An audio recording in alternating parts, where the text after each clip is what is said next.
अगर आप हमारी मिनिस्ट्री में अपना आर्थिक योगदान देना चाहते हैं, जैसे कि दशमांश या भेंट, टाइथ और ऑफरिंग, तो आप इस क्यूआर कोड को स्कैन करके हमें अपनी पेमेंट कर सकते हैं। या फिर आप 7303643550 पर हमें पेमेंट कर सकते हैं।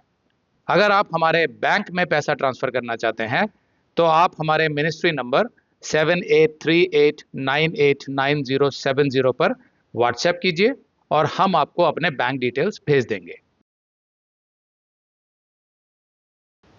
यीशु मसीह के नाम से हमारे सभी भाई बहनों का अभिनंदन। आज के समय में पत्नी के लिए पति की अधीनता कितनी उचित है, तो आज हम इस विषय पे चर्चा करेंगे। आज संसार में मॉडर्निज्म है, मतलब आधुनिकता, जिसमें हम देखते हैं कि एजुकेशन का लेवल बहुत ऊपर आ गया है। एक ज़माना था जब लड़कियों को पढ़ाया नहीं जाता था, लेकिन अब बहुत से बदलाव आ गए हैं। स्त्रियों को बचपन से पढ़ाया जाता है, वो हर क्षेत्र में आ गए हैं, उनमें इंटेलिजेंस है, वो जिस भी पद पर हैं वहाँ पर अच्छा परफॉर्म कर रही हैं, बहुत ऊंचे-ऊंचे पद पर बैठी हुई हैं, यहाँ तक कि कुछ देशों के तो प्रधानमंत्री भी स्त्रियां हैं। तो जब ऐसे हालातों में हम बाइबल की आयतों को देखते हैं, तो थोड़ा-सा उलझन पैदा होती है, क्योंकि ये आज स्पष्ट रूप से दिखाई देता है कि जितने भी क्षेत्रों में पुरुष काम करते हैं, उतने स्त्रियां भी उन क्षेत्रों में बराबरी का काम करती हैं। तो भी बाइबल कुछ बातें ऐसी सिखाती हैं, जिस पर कुछ सवाल खड़े होते हैं, कुछ विवाद उत्पन्न होता है।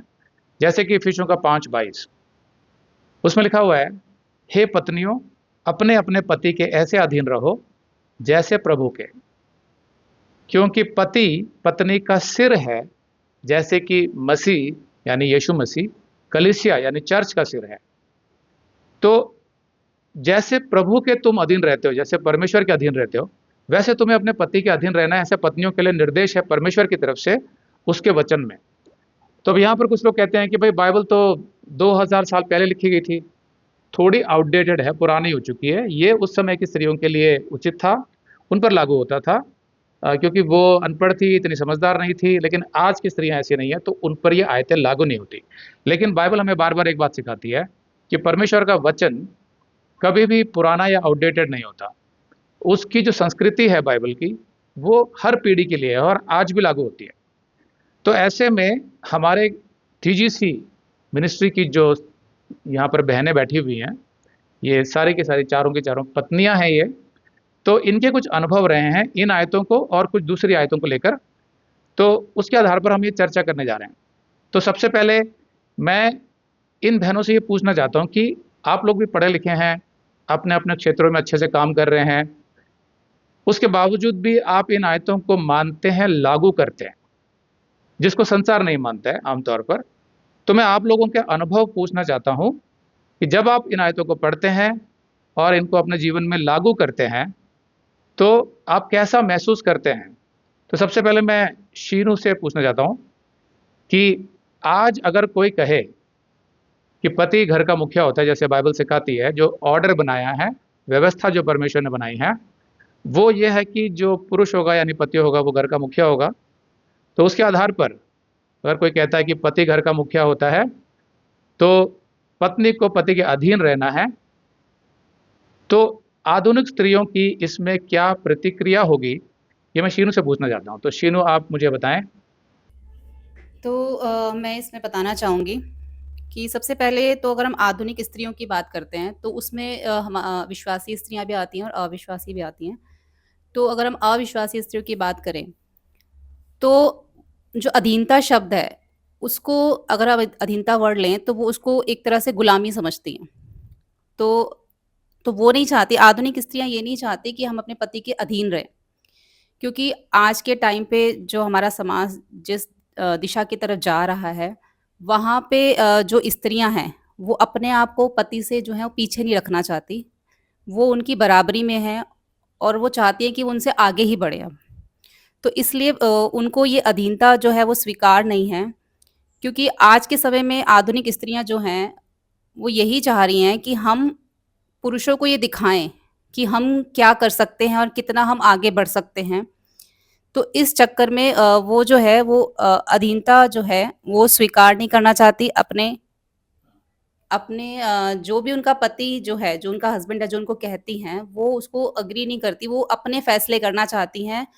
जब भी घर में कोई हस्बैंड वाइफ की कोई बात होती है, कोई डिसीज़न होता है, जो आपस में जो भी होता है, तो पत्नियाँ यही चाहती हैं कि जो फैसला हम ले रहे हैं, जो फैसला मैं ले रही हूँ, उसको भी एक स्थान दिया जाए, उसको माना जाए। तो इसलिए जो वो अधीनता को स्वीकार नहीं करते। अगर मैं अपनी बात करूँ, तो जैसे मैं भी जॉब करती थी और तो जब हमारे घर में कोई बात होती थी मेरे और आशीष के बीच में, कभी कोई डिसीज़न लेना होता था, तो मैं भी यही चाहती थी कि जो मैं कह रही हूँ वो माना जाए। मेरी भी यही प्रतिक्रिया होती थी कि जो मैं कह रही हूँ उसको सुना जाए, उसको माना जाए। क्योंकि मुझे ऐसा लगता था कि अगर मेरा हस्बैंड मुझे कुछ कह रहा है, तो मुझे एक बाउंडेशन फ़ील होती थी उस समय पे। मैं बाउंडेशन फ़ील करती थी। मैं कहती थी कि मैं इनकी अगर बात मान लूँगी, तो ऐसा हो सकता है कि एक टाइम पे ये शायद मुझे ही दबाने लग जाएँ और हर बात फिर मुझे इनके हिसाब से ही करनी पड़ेगी। और मुझे इनके हिसाब से चलना पड़ेगा। ऐसे तो फिर मैं अपने आप को कहीं पे भी अपने आप को साबित नहीं कर पाऊँगी और अपनी मर्ज़ी नहीं कर पाऊँगी। मैं तो बहुत ही ज़्यादा घुट के रह जाऊँगी। ये बात मेरे अंदर फ़ीलिंग आती थी और मुझे लगता है शायद स्त्रियों के आजकल की जो स्त्रियाँ वो भी ये बात समझती हैं, इसलिए वो बराबरी कर रही हैं। लेकिन जब हमने मसीहत को जाना, हम लोग चर्च गए। चर्च में जाके भी मैं ये नहीं कहूँगी कि मुझे अधीनता पूरी तरह से समझ में आई थी। लेकिन जब हम आपसे मिले, आपसे आपकी वीडियोज़ देखी और आपने जब बहुत डिटेल में अधीनता का मीनिंग समझाया, तो मैंने उसको अपने जीवन में अप्लाई किया। और मैंने देखा कि उसके बाद परमेश्वर ने जो ब्लेसिंग्स हमारे जीवन में दी, हमें आशीषें दी, वो मैंने महसूस करी, जो कि पहले जब मैं अधीनता में नहीं थी, चाहे मैं मसीहत में थी, लेकिन मैंने अधीनता को मैंने समझा नहीं था कि वो क्या होता है। तो वो आशीषें भी हमारे घर में नहीं थी और ऐसा भी कुछ नहीं हुआ कि अगर मैंने अधीनता स्वीकार आज कर ली है, तो मैं बड़ी बाउंडेशन में हूँ, ऐसा भी कुछ नहीं है। तो आज भी अगर हम कोई फ़ैसला लेते हैं तो हम दोनों मिलके ले सकते हैं। आशीष मेरी भी सुनते हैं और मैं उनकी भी सुनती हूँ। तो लेकिन अधीनता है, इसलिए जो फाइनल डिसीज़न होता है वो आशीष का ही होता है जो उनको करना है। लेकिन अगर आधुनिक स्त्रियों की जैसे हम बात कर रहे हैं, हमारा प्रश्न है, तो वो इसलिए स्वीकार नहीं करना चाहती, कहीं न कहीं उनको जो है बाउंडेशन लगती है और वो यही समझती हैं कि मैं इसमें कैद होके रह जाऊँगी। ओके, तो हम चलते हैं अपने दूसरे प्रश्न पर। जो आयतें मैंने पहले पढ़ी, इफिसियों का 5:22, हे पत्नियों अपने अपने पति के ऐसे अधीन रहो जैसे प्रभु के।